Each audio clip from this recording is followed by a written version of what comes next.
Hey guys, how's it going? It's Ray from CMA. Now, I wasn't going to do a video on this because I figured, how bad could it be? So, should have did the video. Should have did a reveal. This is the reveal. So, here's the reveal. So, this is the Porsche 912, the 68. Pulled off the body filler. Yes, it's body filler, it's not Bondo.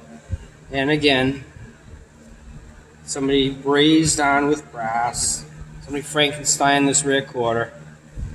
So now I'm going to finish taking the body filler off up to here. I know at least up here it's metal because it's rusty. But I'm sure right along this peak is where the body filler will pretty much end.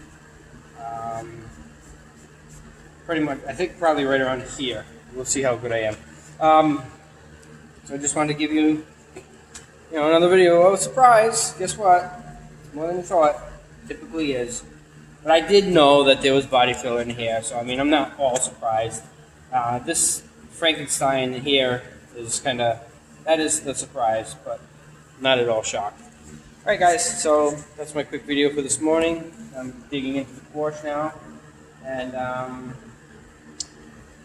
y'all have a great day now. See ya.